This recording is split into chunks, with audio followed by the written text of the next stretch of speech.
احمد علي وين ارتكازي؟ خبل يا اخي والله عجيب، يلعب بالدوري الفرنسي، جبته لعبته بالبصره، قدم اداء يخبر بلعبه اندونيسيا بالشوط الثاني، لعب باص طلع 6 لاعبين من المباراه شمرهم على المدرج.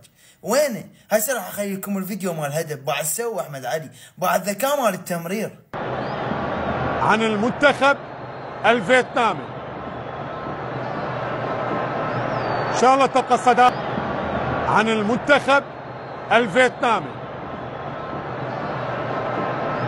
ان شاء الله الحمادي. الله الله، يعني بشرفكم هذا لاعب يطلع من المنتخب ويجيب بداله سعد عبد الامير. هسه مع احتراماتي سعد عبد الامير تاج راسي، بس لاعب كبير، يعني احنا ندور الشباب نبني لاعبين صغار يفيدونا للمستقبل، تجيب لي بالكبار. امجد عطوان مع احتراماتي لها دا يقدم مستويات رائعه اوكي، بس كبير هم يراد لك بديل.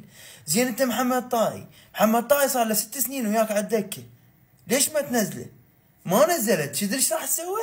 راح استدعى سعد عبد الامير نزله اساسي، هو سنتين ما مستدعي سعد عبد الامير، وعارف الولد قاعد على الدكه لاعب يخبل يلعب باستراليا. ليش كاساس يعني تدمرنا ترى، والله جاي تدمر الفريق. انت اخسر اوكي، طبعا هو والله العظيم يا جماعه يخاف على سمعته، ترى هو اول محطه الى تدريبيه، يعني اذا خسر هاي راح تسجل بالسي في مالته. يا اخي اخسر، احنا نقول لك اخسر بس اداء مشرف، اداء حلو الناس تتونس بيه، على الاقل منضوج. تعادل وضجنا احنا لان ماكو اداء، بس العب هجوم على الاقل جازف، صير شجاع شويه، نزل المحترفين خلي يمردوهم مرد، يمردون عمان مرد والله. بس انت ما ادري وين عقلك جاي يروح يا عمي، ترى هاي اخر فرصه انه واسهل تصفيات هاي. يعني انا اتمنى والله يا جماعه يعني ننزل بزخم هجوم بلعبه عمان، لان ما بيها بعد، لازم ننزل هجوم، لازم نهجم عليهم، لازم نخوفهم بالشوط الاول، كل الهجوم اللي عندك ذب عليهم، العب بزخم هجومي قوي حتى تسجل، حتى ترتاح، مو تظل تون وتلعب عالي. والله على الله وعلى ايمن بركة توصل لك اللي يقول.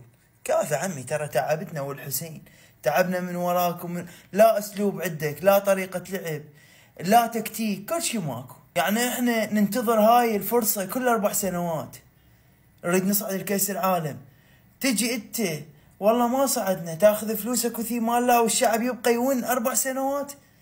والله مع الاسف عليكم شلع قلع، مع الاسف عليكم. واحنا وضعنا ثقتنا بيك كشعب عراقي كاساس، وحبيناك ودعمناك، وماكو مدرب مدعوم بقدك، بس انت طلعت مو قد المسؤوليه للاسف. وهاي اخر اختبار لك، لعبه عمان بمسقط، واذا ما قدم شيء للمنتخب انا اجزم راح تطلع وراح يطلعك الاتحاد والله العظيم، لان انت فقير فنيا طلعت. تحياتنا لجميع شبابنا الطيبه، وان شاء الله نتيجه طيبه باكر ونفرح.